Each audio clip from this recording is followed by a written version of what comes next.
तो आज के इस वीडियो लेक्चर में जो हम आपका पेपर डिस्कस करेंगे ये 2019 में आ रखा पेपर है आपका, और ये पेपर आपका इजी मेजरमेंट 2 सब्जेक्ट का है। ये पेपर आपका 5th सेम ईसी वालों को आ रखा है।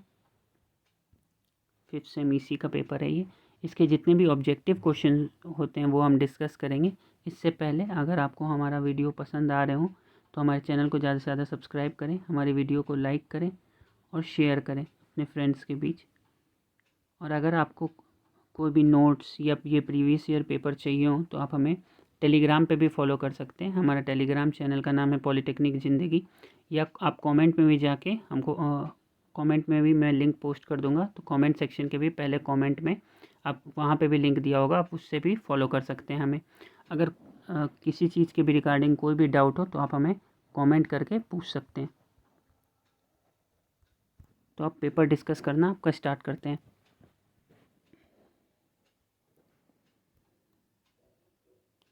तो सबसे पहला क्वेश्चन है, a voltage in the range of 0 से 10 millivolt with an output resistance of 1 milli ohm can be measured by a meter of type thermal, moving iron, PMMC या इलेक्ट्रॉनिक।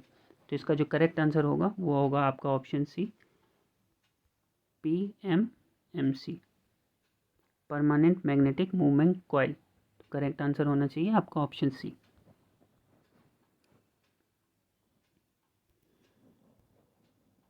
क्वेश्चन नंबर सेकेंड, कि in signal generator energy, signal generator में क्या होता है, energy is created, option B energy is generated, option C energy is converted from a single DC source into energy at some specific frequency, all of the.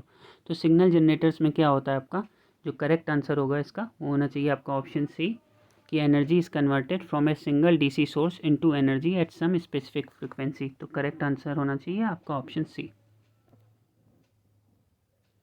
Question number third, spectrum analyzer is used across frequency spectrum of a given signal to study the current distribution, voltage distribution, energy distribution या power distribution।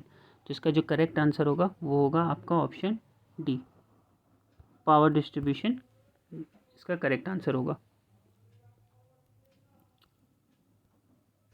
Question number आपका 4, accuracy of a DVM is specified as. तो जो accuracy होती है DVM की, digital volt meter की, वो किस में स्पेसिफाइड होती है। ऑप्शन ए है percentage of actual reading, option B है percentage of full scale reading, option C है number of least significant digit, या डी ऑल ऑफ डिजिट। तो आपका ए भी सही है, बी भी सही है, सी भी सही है। तो जो डीवीएम की आपकी एक्यूरेसी होती है वो तीनों चीज़ों में स्पेसिफाई की जा सकती है, परसेंटेज ऑफ एक्चुअल रीडिंग में भी, percentage of full scale reading में, और number of least significant digit में भी। तो इसका करेक्ट आंसर क्या होगा इसमें, option D, which is all of the above. Question number 5, vibrating reeds are employed in. Option A है फ्रीक्वेंसी मीटर, ऑप्शन बी है PF meter, option C megger, या ऑप्शन डी सिंक्रोस्कोप। तो 5 का जो correct answer होना चाहिए वो होगा आपका option A, frequency meter.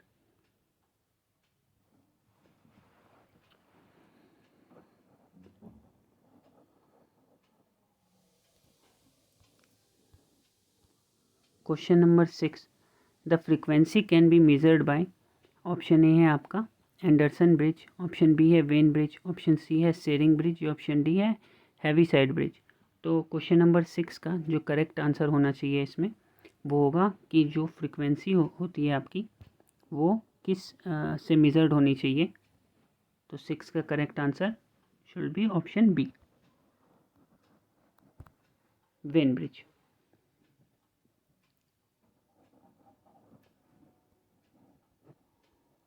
Question number 7, the battery cells in an electronic multimeter are required to measure which one of the following। Option A है रेजिस्टेंस, ऑप्शन बी है वोल्टेज, ऑप्शन सी है current, या option D है power. तो battery cells जो होती है electronic multimeter में वो रिक्वायर्ड होती है इनमें से कौन सी क्वांटिटी को मेज़र करने के लिए, रेजिस्टेंस, वोल्टेज, करंट या पावर। तो जो करेक्ट आंसर होना चाहिए इसका वो होगा आपका option A, resistance.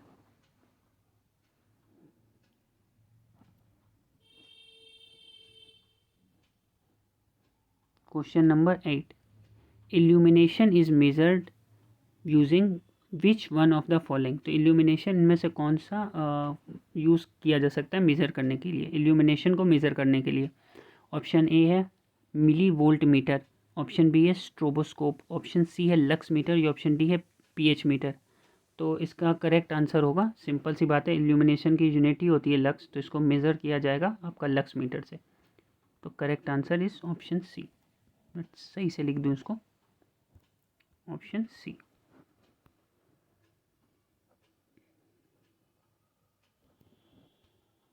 Question number 9. An ADC normally used is a 3.5 digit multimeter is of dual slope integration type, voltage to frequency converter type, parallel type या सक्सेसिव अप्रोक्सीमेशन टाइप। तो correct answer जो होना चाहिए वो होगा आपका option A, dual slope integration type.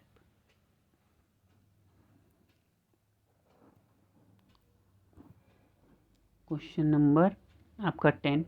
The principle of operation of A LVDT is based on variation of, तो LVDT का जो प्रिंसिपल होता है वो किस पे बेस्ड होता है, ऑन द वेरिएशन ऑफ, मतलब कहने का मतलब किसको वेरिएट करके जो है हमारा LVDT वर्क करता है। प्रिंसिपल्स ऑफ ऑपरेशन पूछा है इसमें LVDT का।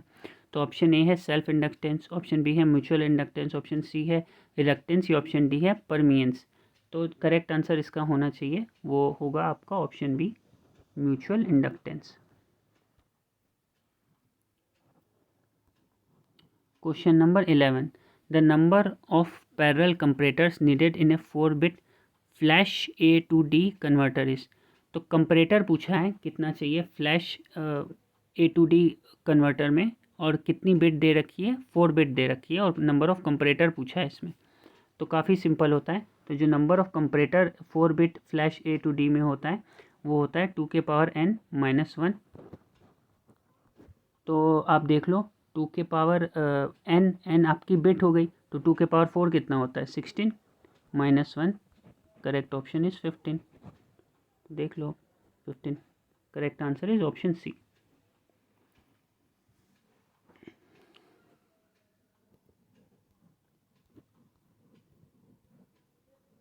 Question number 12।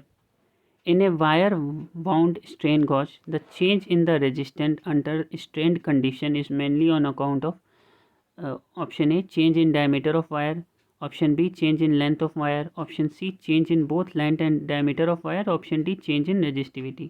तो जो करेक्ट आंसर होना चाहिए इसमें वो होगा change in both length and diameter of wire. Correct answer is option C.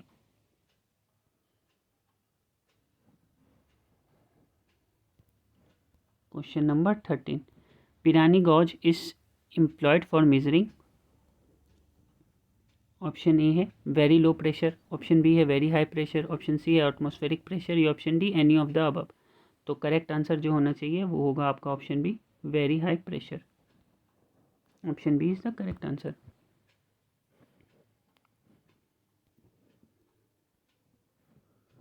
Question number आपका ये कौन सा हो गया 13। क्वेश्चन नंबर आपका 14। A synchro is use to accelerate a rotating shaft, option B convert an angular position of a shaft to an electric signal, option C convert linear motion into angular position, या option D amplify low frequency signal। तो इसमें जो इसका correct answer होना चाहिए वो होगा आपका option B, convert an angular position of a shaft into an electric signal. ये सिंक्रो का यूज़ होता है। So correct answer is option B. Question number 15. An advantage which VTVM has over a non-electronic voltmeter। तो VTVM का पूछा है non electric voltmeter के ऊपर क्या एडवांटेज होता है, low power consumption, low input impedance, the ability to measure wider range of voltage and resistance, या ग्रेटर पोर्टेबिलिटी। तो जो 15 का करेक्ट आंसर होना चाहिए वो होगा आपका option A, low power consumption.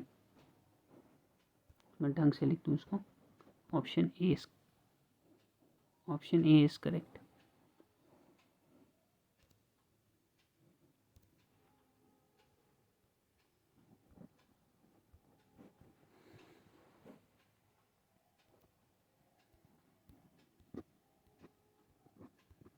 Question number आपका 16। Spectrum analyser is a combination of, option A है narrow band super heterodyne receiver and CRO, option B single generator and CRO, option C oscillator and wave analyser, या option D VTVM and CRO। तो 16 का जो correct answer होना चाहिए वो होगा आपका ऑप्शन ए, स्पेक्ट्रम एनालाइजर कम्बिनेशन होता है narrow band super heterodyne receiver and CRO। Correct answer is option A.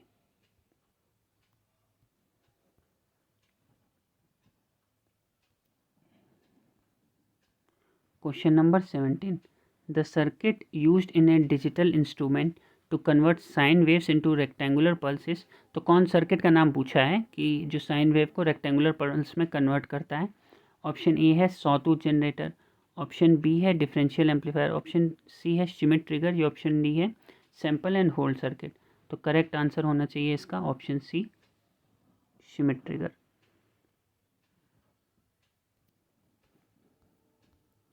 Question number 18. The harmonic distortion analyzer is an instrument that measures RMS value of amplitudes of all harmonics simultaneously, measures the amplitude of each harmonic individually, displays the value of amplitude of each harmonic on the screen of CRO, या both A and C। तो 18 का जो correct answer होना चाहिए वो होगा आपका both option A and option C. Correct answer is option D.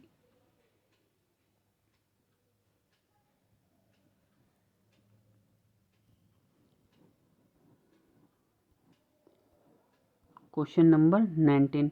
The type of multivibrator used for generation of clock pulses is। तो किस टाइप का मल्टीवाइब्रेटर क्लॉक पल्सेस की जनरेशन में यूज़ होता है, मोनोस्टेबल, ए स्टेबल, बाईस्टेबल, या none of the above. तो 19 का जो करेक्ट आंसर होना चाहिए वो होगा आपका ऑप्शन ए, मोनोस्टेबल।